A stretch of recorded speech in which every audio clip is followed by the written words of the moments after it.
Understanding the word dispensation in the Bible. The word dispensation often stirs strong opinions in theological circles. Some embrace it, others reject it. But for many, it remains confusing or misunderstood. Let's take a clear look at what it means, especially as it's used in the King James Bible. In the KJV, dispensation appears 4 times, all in the writings of the Apostle Paul. At its core, the word means a management system or arrangement. It's closely tied to the idea of economy, not in the financial sense, but as the organized administration of affairs. Just like nations have their own economies, God has a divine economy, his way of governing both heaven and earth. According to Ephesians 2:19, believers are part of the household of God. That household is run according to God's design, using various people and methods over different time periods. These periods, or dispensations, each have their own set of instructions from God for how people are to live, and how they are to be saved. Why dispensations matter. One key reason dispensations are so important is this: God has not always dealt with humanity in the same way. In each dispensation, he gives different instructions, including how people can be right with him, what we might call the rules for salvation, for that time.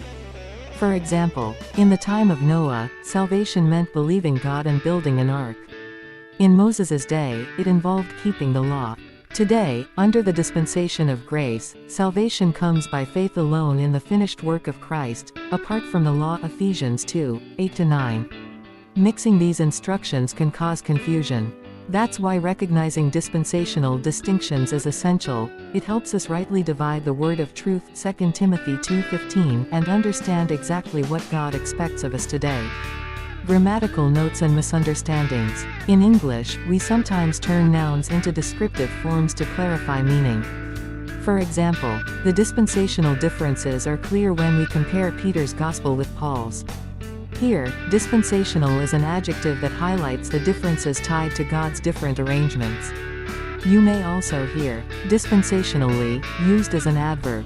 Dispensationalist, someone who sees and respects these differences in God's word. While these forms aren't found in the Bible, they help describe real biblical ideas. Sadly, some use dispensationalist as a negative label, often without truly understanding what it means. All these words point back to God's arrangements, not man's theories.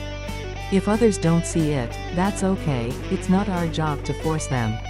Each person is responsible for how they understand and respond to God's word. But for those seeking truth, understanding dispensations is key to grasping the Bible as a whole. It helps us avoid confusion and clearly see God's plan for salvation in each age, especially the age we're living in now. I hope this helps make